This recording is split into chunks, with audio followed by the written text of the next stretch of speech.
Boa noite a todos os amados irmãos, que a graça do nosso Deus venha estar com todos.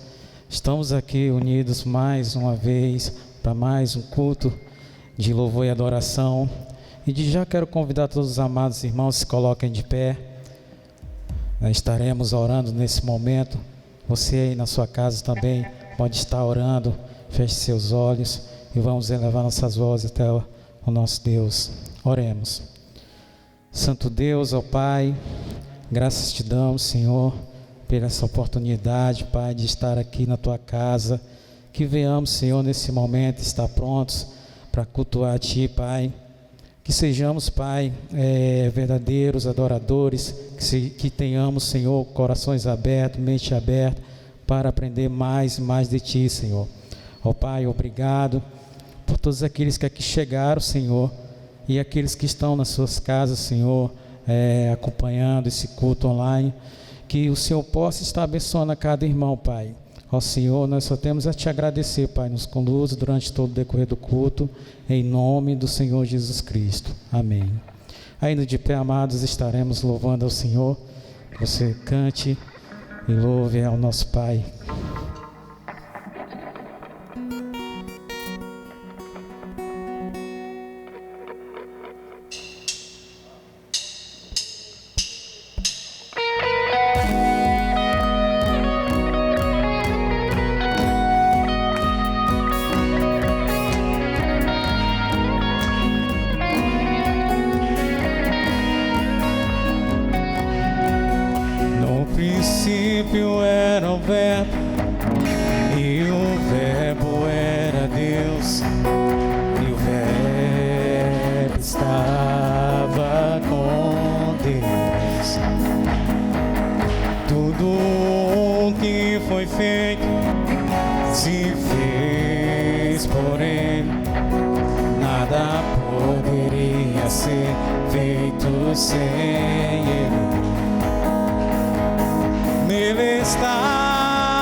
seja esse Deus altíssimo de nome santo e exaltado, que seja sempre entre nós o nome do nosso Senhor Jesus Cristo.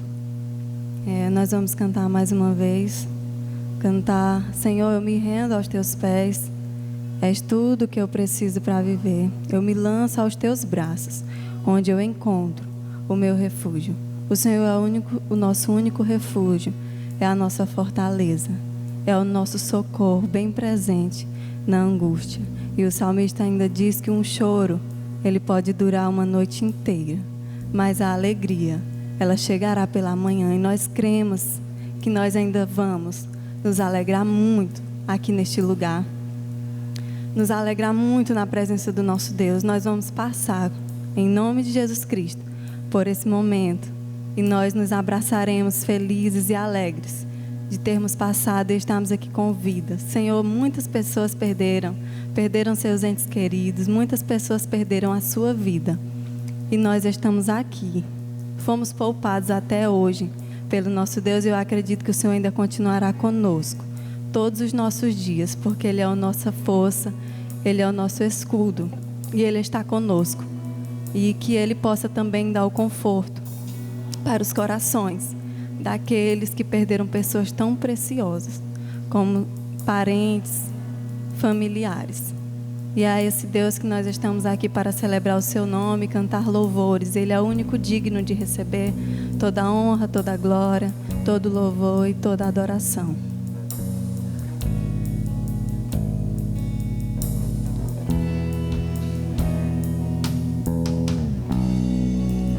A ti eu vou clamar, pois tudo vem de ti e tudo está em ti. Por ti vou caminhar, tu és a direção, o sol a me guiar. Tudo pode passar, teu amor jamais me deixará. Sempre há de existir nova manhã preparado pra mim. Você crê nisso? Preparado pra mim. A ti eu vou clamar, Senhor, pois tudo vem de ti, tudo está em ti. A ti eu vou clamar, pois tudo vem de ti e tudo está em ti. Por ti vou caminhar, tu és a direção, o sol a me guiar.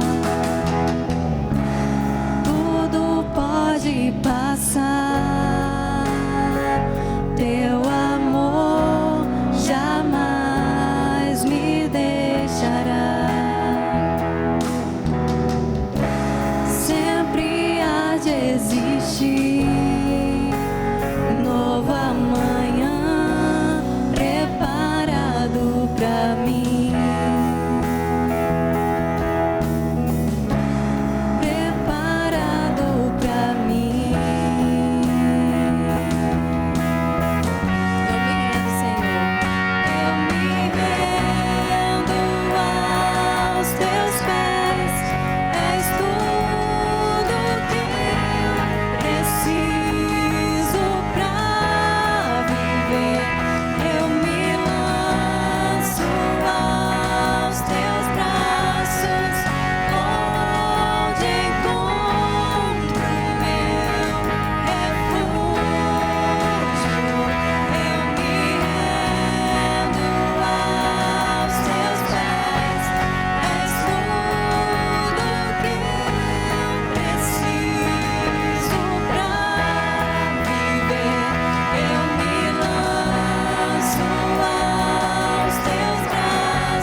Senhor Deus Pai amado, obrigado por mais essa noite na tua casa, Senhor, te louvando e te agradecendo, porque só tu és digno de toda a honra, Senhor. Que o Senhor venha nos abençoar quem chegou até aqui, Senhor, na tua casa. Abençoe quem está nos assistindo, abençoe todos nós, Senhor, em nome de Jesus. Amém.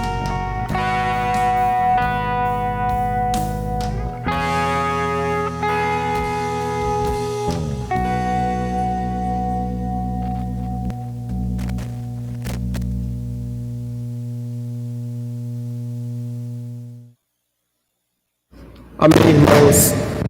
Que a maravilhosa graça e a paz do Senhor esteja com todos, hoje e sempre. Amém. Bom estarmos reunidos como igreja. Aos irmãos que estão aqui, sejam todos bem-vindos. Aqueles que estão lá do outro lado, a gente está com algumas dificuldades lá para chegar, o som de qualidade, eu acho que está melhorando. Vocês também são bem-vindos. Que Deus em Cristo os abençoe hoje e sempre. Amém. Nós estamos chegando ao final de mais uma série de mensagens, Repense a Sua Vida.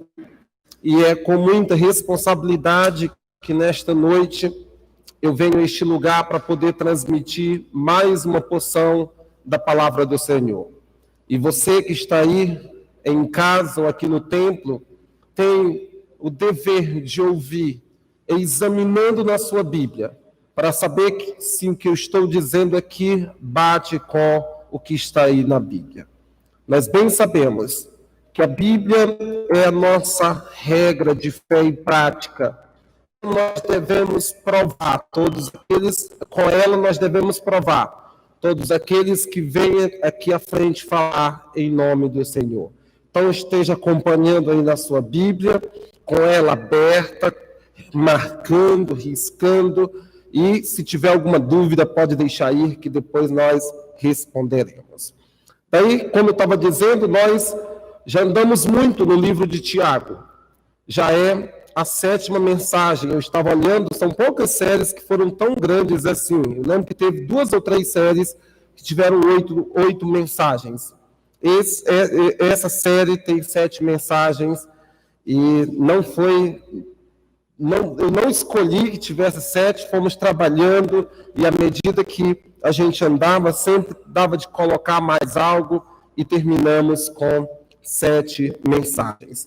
Hoje, como já foi anunciado, nós vamos falar sobre Repense Sua Vida, versículos 13 a 20. E você vai me acompanhando. Nas últimas mensagens eu falei para vocês que Tiago escreve aos discípulos que enfrentavam um período de grandes adversidades.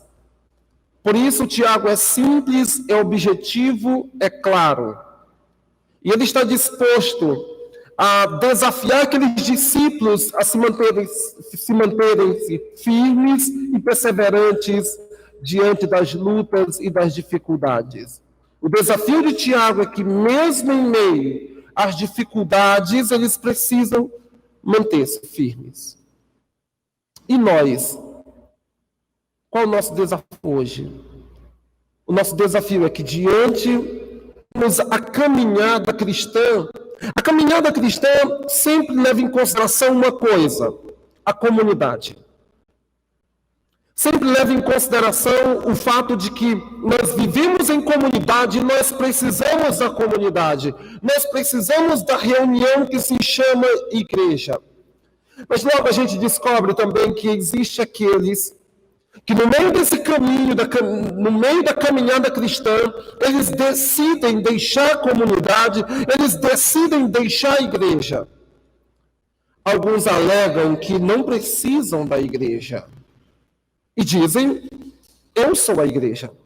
Não, nós juntos somos a igreja. Eu sou parte da igreja. Mas quando nós percebemos, pelos escritos de Tiago, uma coisa fica clara. Há constantes da igreja, da comunhão com a igreja, logo nós percebemos um esfriamento gradativo. E algumas pessoas falavam, estou me sentindo muito fraco. Tiago vai advertir aos cristãos do primeiro século que tomem essa precaução, de não se esfriar na fé por causa do distanciamento.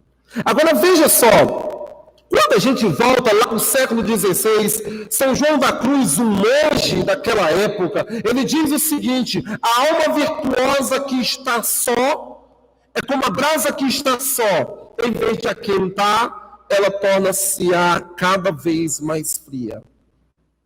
Por mais que você tenha uma brasa viva, toda em chama, só mesmo o fato de você tirar ela de dentro do braseiro, você vai descobrir que ela vai se apagar, por mais que ela estivesse acesa. Daí, nós lembramos de Hebreus, que diz o seguinte, Hebreus 10, 25, não deixemos de reunir-nos como igreja, segundo o costume de alguns, mas procuremos encorajar-nos uns aos outros, ainda mais quando vocês veem que se aproxima o dia. Todos os escritores da Bíblia vão enfatizar a necessidade de nós vivermos em comunidade. Por isso, nós estamos trazendo hoje o tema Repense sua vida em comunidade. Mas como repensar a vida em comunidade? O que eu preciso pensar? O que eu preciso levar em consideração? Não devemos esquecer a grande preocupação de Tiago. Logo no início eu mostrei para vocês nas mensagens anteriores. Tiago tem uma preocupação.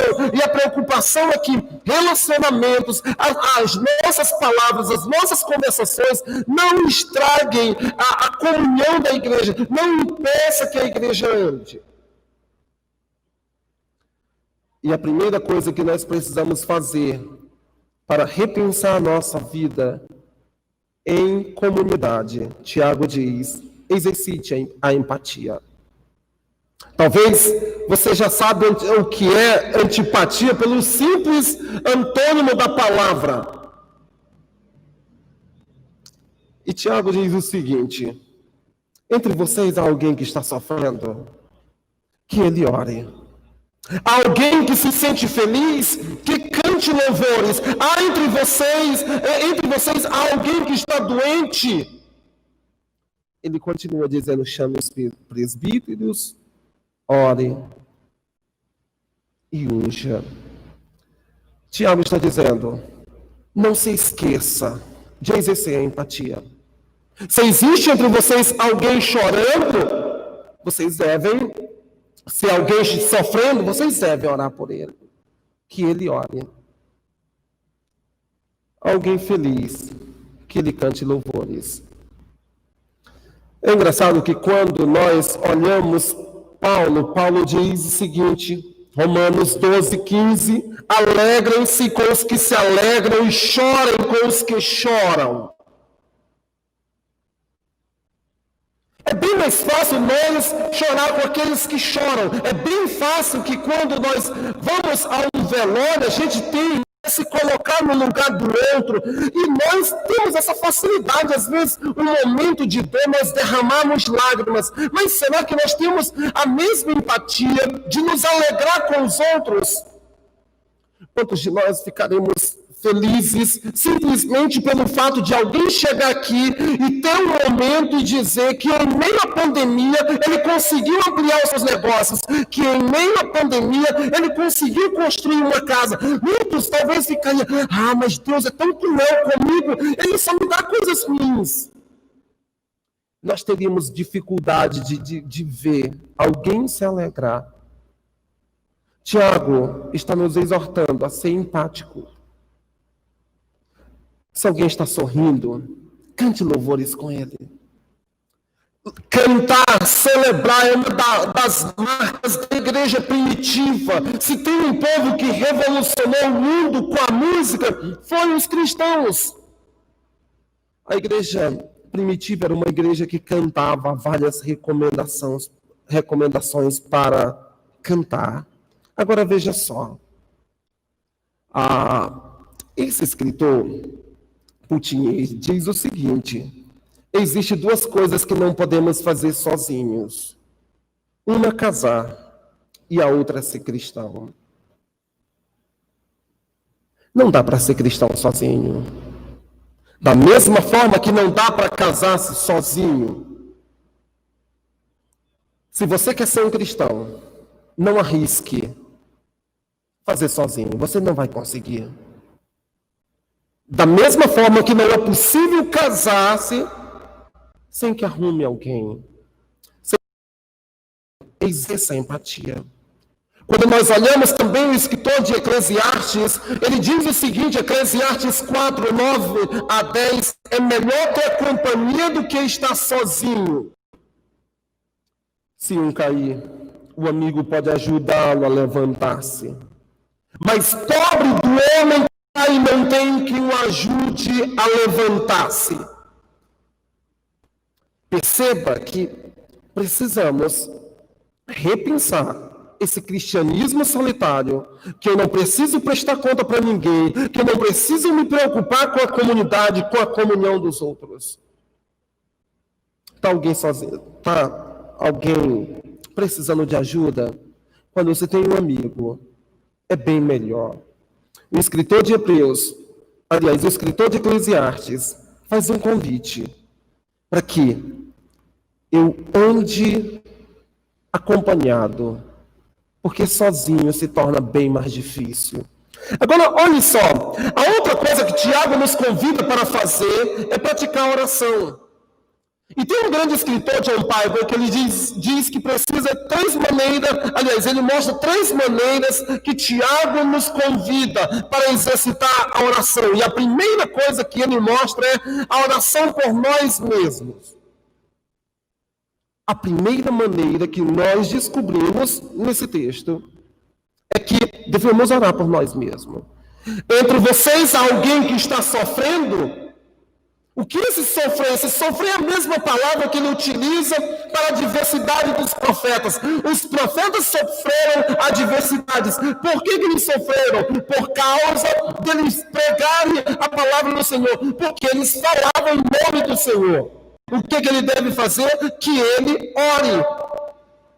Nós não precisamos nem buscar nada mais, simplesmente olhando pelo texto, nós descobrimos o que Tiago está querendo dizer. Meu irmão, diante da adversidade, a primeira responsabilidade que você tem é orar.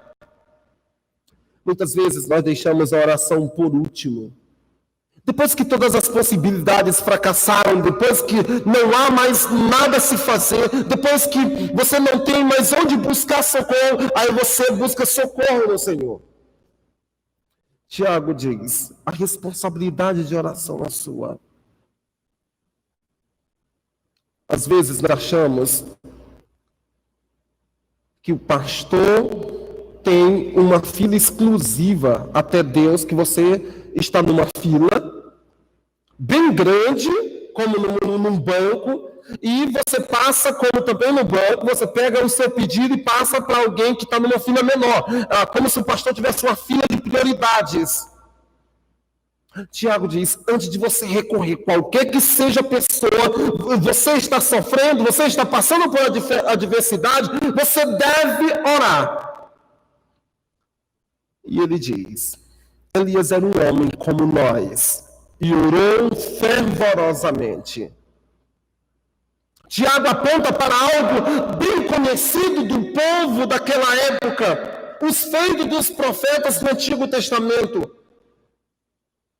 E Tiago mostra a necessidade de orar, de você mesmo orar. E ele cita Elias. Ele orou. E ele orou fervorosamente. Então, diante de uma necessidade, diante de uma adversidade, ore. Mas há uma outra maneira para praticar a oração. Ele diz, a oração dos presbíteros por alguém doente. Entre vocês há alguém que está doente, que ele mande chamar os presbíteros da igreja. Nós bem sabemos que na igreja cristã evangélica não temos essa figura de presbíteros. Mas nós temos os nossos líderes, os nossos diáconos, que exercem a função.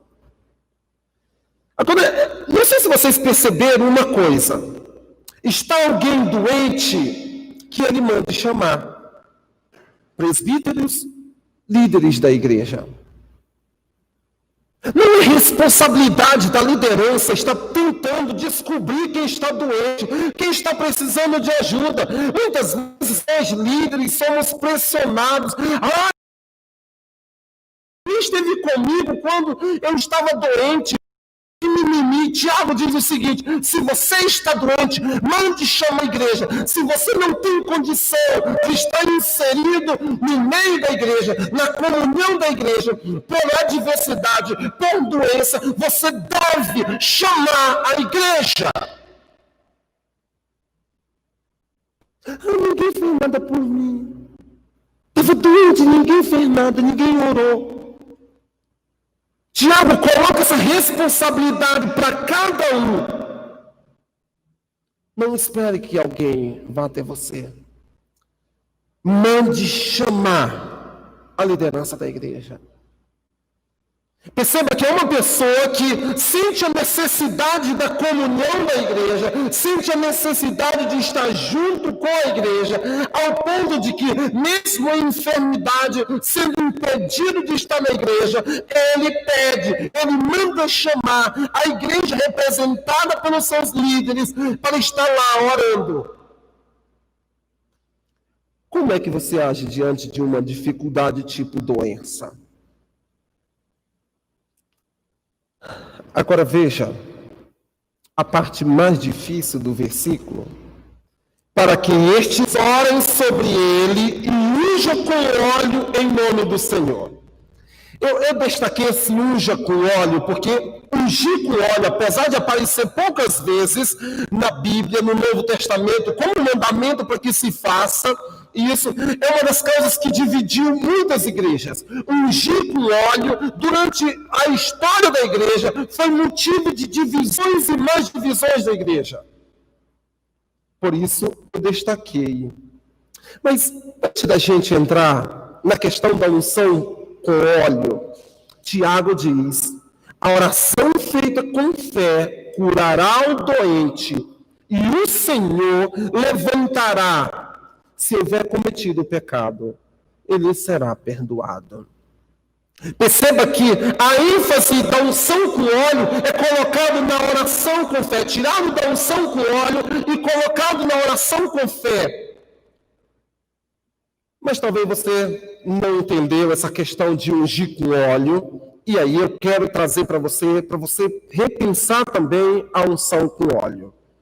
Ungir vem dessas duas palavras, aleifo e crio, de onde vem crisma, que é unção, ungir. E Tiago utiliza nesse sentido, ungir. Mas o que vem ser essa questão de ungir? O que é a unção com óleo na visão bíblica? A primeira coisa que nós precisamos analisar é o Antigo Testamento. Pessoas, objetos eram separados para o uso exclusivo de Deus. Um utensílio do templo, um sacerdote, ou qualquer que fosse outra coisa. Depois de ungido, era separado exclusivo. Mas também nós percebemos que, no caso de pessoas, há símbolos, símbolo da capacitação do Espírito Santo. Quando uma pessoa era ungida, lá no Antigo Testamento, aquele óleo simbolizava a capacitação do Espírito Santo. Isso no caso de pessoas, não de objeto ou qualquer outra coisa, mas de pessoas. Quando nós chegamos no Novo Testamento, existe uma diferença. O óleo já ganhou outras conotações, inclusive função terapêutica. O óleo tem função terapêutica, tem também funções estéticas, tem também funções em atos funerais. Era-se ungido aquele que depois de morto, antes de ir para o túmulo. Jesus Cristo não foi ungido por causa do tempo, é tanto que as mulheres depois vão até o túmulo para ungir. Aquele jovem da parábola do bom samaritano, quando ele é pego ele pelos salteadores, ele fica lá jogado na beira da estrada, um samaritano toma ele, derrama vinho e põe óleo, porque tinha função terapêutica, amolecer as feridas que estavam ali tão expostas. Mas também não podemos negar que óleo no Novo Testamento é um símbolo do poder do Espírito Santo. Alguns chegam a dizer que quando os presbíteros ungiam aquela pessoa, era como se fosse um estímulo. Agora veja só, durante a história o que vai acontecer? No século III, Hipólito começa a fazer alguns escritos, e nesses escritos o Hipólito passa a atribuir ao óleo o mesmo valor do pão e do vinho. Aquilo que Jesus Cristo instituiu, os elementos da ceia do Senhor, da comunhão que a igreja ia partir o pão e o vinho, agora ele atribui ao óleo o mesmo poder. E é tanto que você vai ver a unção, no caso da crisma, que vem justamente de ungir. Mas andando um pouquinho mais, logo nós descobrimos que no século IV, o óleo bento é instituído com poderes miraculosos. E o que a gente observa é que, gradativamente, essa ideia simbólica daquilo que o óleo representava, o que a unção representava, vai sendo perdido no decorrer da história. E aí passa a ser chamado de óleo bento, assim como água benta. Daí, o que se percebe é que o que era um símbolo de poder do Espírito Santo para curar, torna-se a própria fonte do poder. O que era símbolo, estímulo, agora se torna a fonte. O óleo agora tem um poder sobrenatural. Agora talvez você esteja dizendo, olha, está vendo? A igreja católica toda errada. Acalme. Você que é católico, no século XXI, cristãos, protestantes, faz com que a unção com óleo torne-se um amuleto de poder e rituais místicos.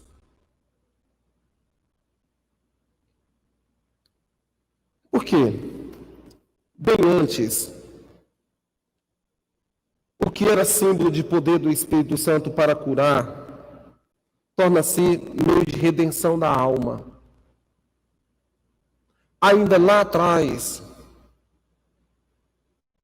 instituído o óleo como aquele que tem poder de redimir a alma. Por isso a Igreja Católica, ainda naquela época, institui a extrema-unção, a unção dos mortos, que tem esse poder de redenção da alma. O que era símbolo do poder se tornou um meio de redenção, excluindo Cristo.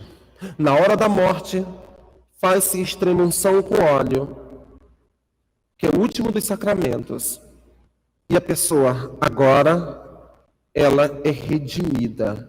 A sua alma é redimida do fogo do inferno. E como eu disse, em pleno século, voltando aqui, em pleno século XXI, nós estamos vendo os horrores que é feito, atribuindo ao óleo um poder que ele não tem, deixando de ser um símbolo e fazendo agora do óleo a própria fonte de poder. Daí, quando nós voltamos para o texto, Tiago diz, orem uns pelos outros para serem curados. A oração de poder é que curará o doente. Agora vejamos uma outra coisa. A terceira coisa que Tiago quer que você repense a sua vida em comunidade é pratique o perdão. Pedir perdão e receber perdão deve ser algo que nós devemos praticar. Agora, olha só, diante dos nossos erros cometidos, nós temos uma dificuldade enorme de pedir perdão, porque há um orgulho, há as racionalizações. Nós começamos a dizer, olha, de fato aconteceu isso, mas se não tivesse feito isso, se não tivesse feito aquilo, mas se fulano não tivesse feito tal coisa, eu não teria reagido assim. As racionalizações, o orgulho também me impede que eu peça perdão, que eu também receba perdão. E aí vem a resistência e as reações negativas. Às vezes eu cometi um erro com um irmão, e antes mesmo do irmão contar a versão dele, eu já saio espalhando a minha versão, para que você já tome partido para o meu lado. E quando o irmão vem contar a sua versão, você já tem antes uma versão já dita. Então você sabe, olha, aconteceu isso, mas bem, aconteceu assim, assim você sempre se isentando, sempre fazendo com que a pessoa tenha reações negativas da outra pessoa. E daqui a pouco vai ter um monte de irmãos dentro da igreja com relações trancadas e complexas. Por isso a preocupação do Tiago nas outras mensagens é: tome cuidado com a sua língua. Pratique o perdão. E Tiago diz que o peso, a culpa, a amargura e ressentimento surgirão por causa da nossa língua. Os capítulos anteriores, principalmente o capítulo 3, Tiago trata disso. E esse peso da culpa, do ressentimento, da amargura, é propensa a doenças. Tanto doenças emocionais como físicas. Não, eu não estou querendo dizer que toda doença emocional e física vem por causa da falta de pedido de perdão. Não estou dizendo isso. Estou dizendo que há doentes porque não se deram conta de que há uma lacuna que precisa ser fechada. Praticar o perdão, pedir e receber perdão. Daí, Tiago, portanto, confesse os seus pecados uns aos outros e ore uns pelos outros para serem curados. A oração do justo é poderosa e eficaz. Olha só o que Tiago diz: confessem os seus pecados. Temos feito isso. Confessado os nossos pecados uns aos outros e uns pelos outros. Para quê? Para que haja cura. Para que dentro da igreja haja cura. É preciso haver isso, a prática do perdão, a prática mútua do perdão. Agora é bom lembrar de algo. Vocês lembram do celebrando? Que eu dou os meus pecados a uma pessoa de confiança, desde que não cause problemas maiores a terceiros. Vamos ser bem práticos. Irmãos, se vocês cometeram algum erro, algum pecado que diz relação somente você e Deus, você pode resolver o seu problema com Deus sem colocar terceiras pessoas. Resolva o seu problema diretamente com Deus. O seu erro é ofender a santidade de Deus, a igreja do Senhor, mas não existe ninguém envolvido. Peça perdão a Deus, mas se você pecou e está envolvido uma outra pessoa, pessoas sofreram os danos do seu pecado, então você deve pedir perdão para estas pessoas. Mas não leve em consideração o fato de que todo pecado que não envolveu ninguém, você vai ter que abrir para alguém. E aí eu lembro de alguém que contava de um jovem que, por ordem do seu pastor, tinha que confessar os pecados que ele cometeu, mesmo quando ele não era crente. E aí ele disse para a esposa que quando eram namorados, ele atraiu. Ele, há muito tempo atrás, tinha acontecido aquilo. O que aconteceu depois? A esposa não confiou mais nele, houve uma briga e terminou o casamento. Tenha esse cuidado, que você pode também causar danos a outras pessoas, a terceiros.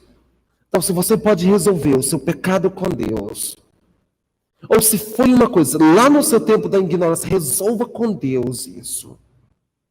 Tome cuidado para não trazer mais danos para outros e, consequentemente, para a igreja. Agora, veja só, ele diz, confessa os seus pecados uns aos outros. Existem momentos que a igreja precisa se reunir para a confissão de pecados, para mostrar que a palavra de Deus tem seus efeitos. E o efeito que a palavra de Deus traz ao nosso coração é a confissão de erros. Você admitir que feriu o irmão, é você admitir que foi ferido por alguém. Mas depois o resultado é, orem uns pelos outros. Se eu quero viver em comunidade, eu devo aceitar o perdão e orar com o irmão. Nunca mais eu falo com ele, nunca mais eu vou olhar, nunca mais terei nenhuma relação. Tiago diz, agora depois de tudo isso, orem uns pelos outros. O resultado é justamente esse, para serem curados. A cura vem com o resultado de um processo longo de vivência em comunidade, que culmina em pedir perdão e receber perdão. Agora veja só, ele diz depois, a oração de um justo é poderosa e eficaz. Tiago está dizendo que a comunidade cristã, quando ela ora, depois de todo esse processo em comunhão, depois de resolvido esses problemas, há uma eficiência poderosa dessa oração. Agora, depois ele diz, aliás, eu fico lembrando agora Jesus dizendo, se você estiver apresentando sua oferta, e ali, você lembrar de que seu irmão tem algo contra você, deixe sua oferta ali no altar, vá primeiro reconciliar com seu irmão, e depois, venha oferecer sua oferta. Relacionamentos quebrados, truncados, impede o crescimento da igreja e impede também a sua comunhão com a igreja. Tiago está convidando para vocês descomplicar essas coisas. E com base no que Jesus Cristo disse, nós devemos levar isso em consideração. Melhor é obedecer do que sacrificar. De pouco vai adiantar em sacrificar algo se eu não estou disposto a obedecer. Confesse os seus pecados. Orem uns pelos outros para serem curados. Jesus diz, se alguém tiver em falha com alguém, lembrar, vá lá, peça perdão e volte à comunhão. Agora perceba uma outra coisa. Depois, Tiago, nesse processo de repensar a sua vida em comunidade, Tiago diz para que nós cuidemos daqueles que se afastam. Meus irmãos, se algum de vocês se desviar da verdade e alguém o trouxer de volta, lembre-se disso, quem converte um pecador do erro do seu caminho, salvará a vida dessa pessoa e fará com que muitíssimos pecados sejam perdoados. Eu não sei se vocês, voltando aqui, se vocês já tiveram dificuldade nesse texto, eu lembro que assim que eu me converti, que eu li esse texto, eu tinha muitas dificuldades nele. Pelo simples fato que ele diz que se alguém se desviar da verdade e alguém o converter esse pecador do seu erro, do erro do seu caminho. E eu pensava, eu posso converter alguém? Você já se questionou? Eu tenho esse poder? Mas era uma visão errada que eu tinha. Porque nós temos uma visão errada do que é converter-se e do que é salvação. Salvação é um ato de Deus, um ato livre de Deus, de bondade e misericórdia para com o Salvador, com o pecador. Voltando a dizer, a salvação é um ato bondoso e livre de Deus para com o pecador. Mas a conversão vai acontecer à medida que eu tenho agora a ação do Espírito Santo na minha vida. E ao conhecer a palavra do Senhor, dia por dia eu estou me desviando. E aí eu fico lembrando das placas de sinalização, quando nós sabemos que tem assim apontando, desvie para a direita, ou faça a conversão para a direita, faça a conversão para a esquerda. Conversão, cada dia eu posso estar convergindo para o alvo que é Jesus Cristo. Agora, a salvação é um ato de Deus, uma só vez. Mas eu preciso estar me desviando, convergindo do caminho para o caminho certo, para o alvo certo que é Cristo. Tiago diz, cuide daqueles que se afastam. Se ele errou o caminho, se ele está indo na direção errada, faça com que ele volte para o caminho certo, para que ele faça a conversão para o lado certo. Você salvará a vida dessa pessoa e fará com que muitos pecados sejam perdoados. Como será a nossa ação agora, depois da pandemia, com aqueles que se desviaram, com aqueles que estão andando no caminho do erro? Será que vamos agir como Tiago? É esse o nosso desejo? Será que faremos parcerias com essas pessoas que precisam de ajuda, que precisam de oração, que precisam de alguém para encorajar, para orar com ele? Porque parceiros da jornada espiritual nos tira de uma zona confortável para uma espiritualidade mais saudável. Seja um parceiro na jornada espiritual de alguém, ou tenha um parceiro na sua jornada espiritual. Repense essa ideia de comunidade, que você vem aqui como um legalista, fariseu, apontando para alguém, procurando o erro de alguém, procurando uma queda, um deslize. Tiago disse, seja parceiro. Se alguém na sua comunidade caiu, mostre o seu erro, ajude ele. Daí eu lembro do ano passado, em setembro do ano passado, quando a revista Super Interessante trouxe na sua capa o tema, a explosão da solidão. Que pessoas estão vivendo na solidão, sofrendo porque não tem ninguém para compartilhar, sofrendo porque não tem ajuda de ninguém. E lá nessa revista ele diz o seguinte, nunca estivemos tão conectados, mas a maioria das pessoas sente algum grau de solidão. E isso pode ser tão letal quanto fumar 15 cigarros por dia. Agora imagine alguém que vive na solidão e ainda fuma 15 cigarros por dia. Que desmantelo. Viver na solidão é tão perigoso para a saúde, tanto quanto fumar 15 cigarros por dia. E aí você vai ver pessoas que de uma hora para outra aparecem doentes porque não tiveram a capacidade de perdoar, não tiveram a capacidade de viver em comunidade. E essas doenças vão utilizando a sua vida, trazendo problemas. Agora, quero deixar claro para vocês que precisamos de relacionamentos, porque somos criados à imagem de um Deus relacional. Nós precisamos de relacionamentos na igreja, porque nós fazemos parte de uma comunidade de um Deus altamente relacional, que deseja se relacionar. Então, seus discípulos, eles amam se relacionar, eles desejam estar juntos, eles desejam estar participando das mesmas dores, mas também das mesmas alegrias. Eu não posso participar disso porque fulano está, eu não posso participar daquilo porque fulano não vai.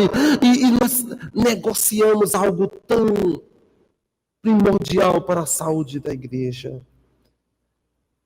Daí, logo descobriram que a solidão não tem sentido. O escritor de Eclesiastes diz o seguinte: descobri ainda uma outra coisa absurda debaixo do céu.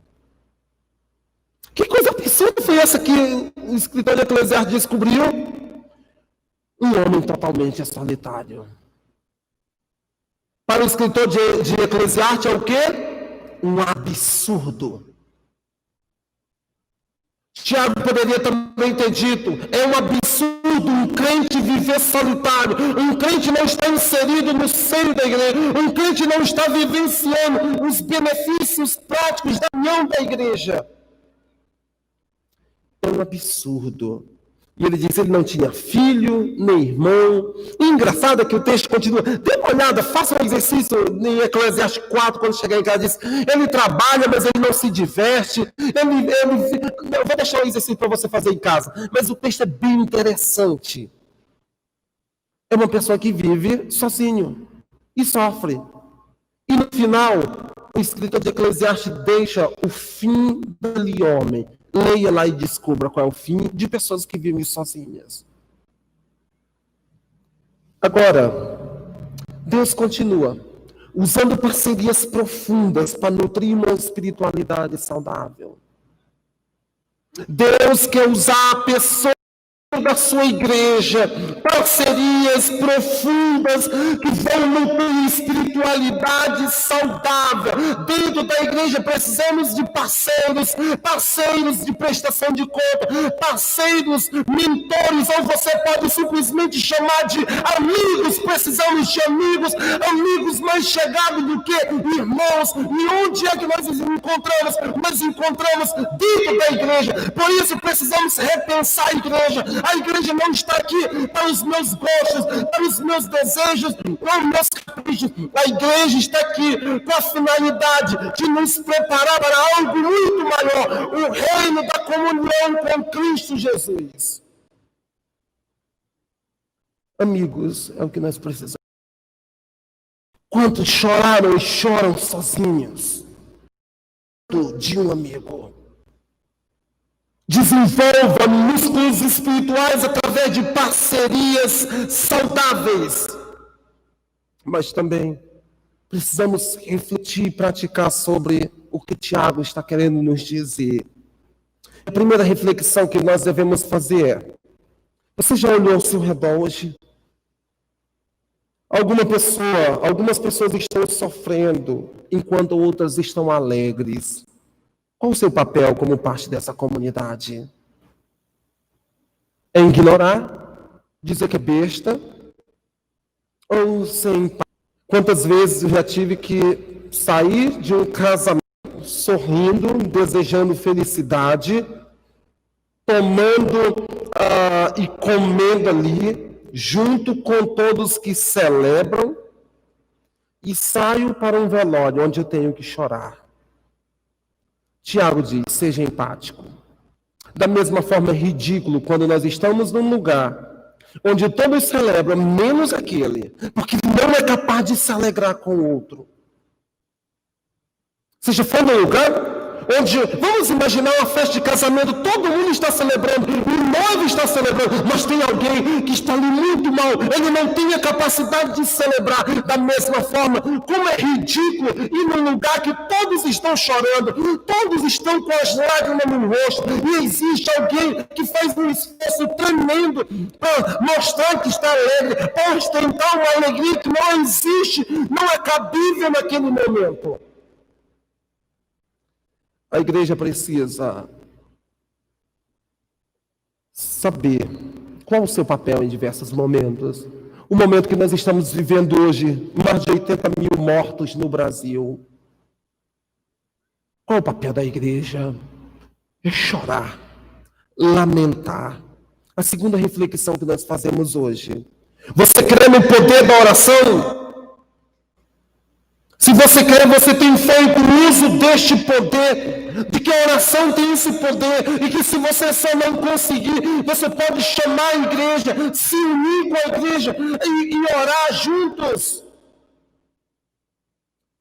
Mas a terceira reflexão é: você precisa pedir e receber perdão. Não subestime as implicações dessa atitude. Você não pedir perdão vai trazer muitos problemas. Problemas para a sua saúde física, problemas para a sua saúde emocional, bem como para toda a sua vida de oração. Serão interrompidas. Vocês lembram da mensagem anterior? Numa dessas anteriores, muitas pessoas. Descubra-se a alegria. Descubra a alegria de ser um instrumento de Deus. Vá até aquela pessoa. Se ele estiver errado e você o converter do caminho errado, você salvará aquela pessoa da morte, de um problema. Então, meu amado irmão, repense a sua vida em comunidade. Se você está vivendo só para você mesmo, se você está vivendo simplesmente pelo seu capricho, pelos seus caprichos, ou está vivendo como comunidade para a glória de Deus. Nós vamos orar agora, e depois nós estaremos cantando mais uma música para encerrarmos o culto desta noite. Fiquemos em pé.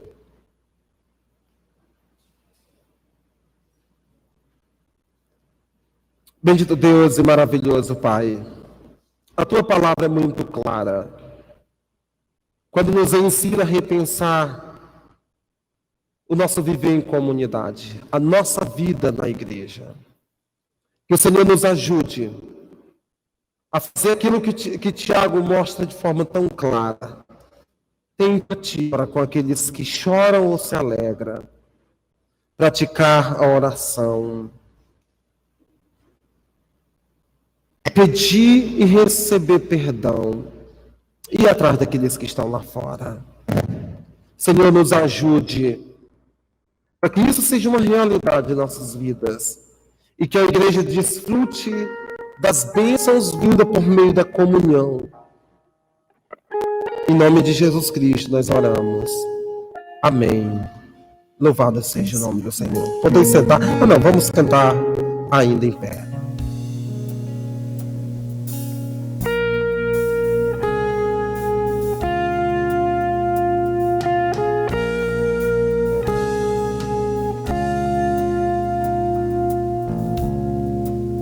Seus pés, Senhor Jesus, meu Rei, tudo é mais claro. Eu enxergo o que posso ser.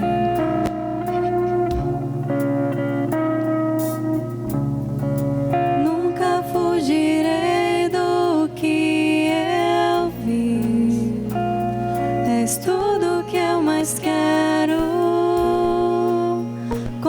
Criança, eu me entrego a ti. Pra onde de ti fugirei? Tu sondas o meu coração. Se as mais altas montanhas escalar, se descer ao fundo do abismo,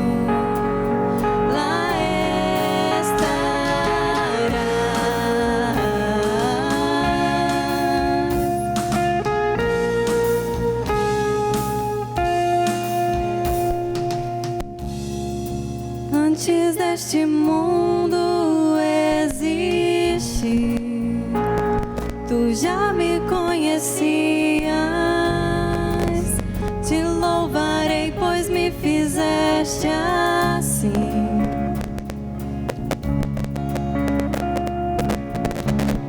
Mais numerosos que a areia do mar, seus pensamentos pra mim são tantos que eu não posso nem contar.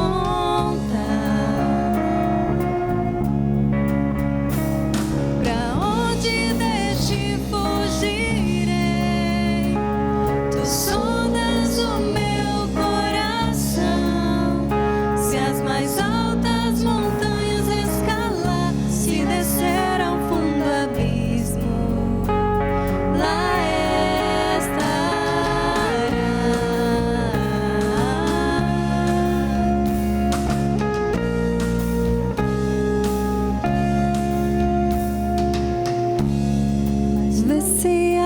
dentro do meu coração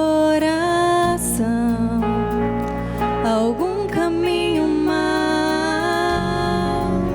a tua cruz é o meu perdão. Pra onde de ti fugirei, Senhor? Pra onde de ti fugirei? Tu sondas o meu coração. Se as mais altas montanhas escalar, se descer ao fundo abismo, lá estará.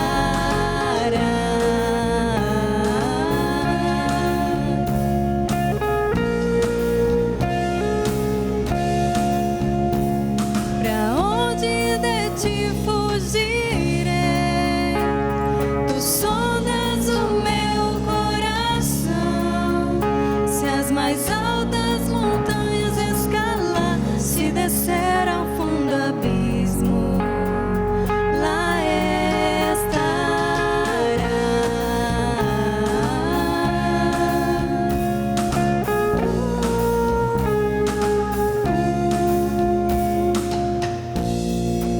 Amém. Louvado seja o nome do nosso Deus.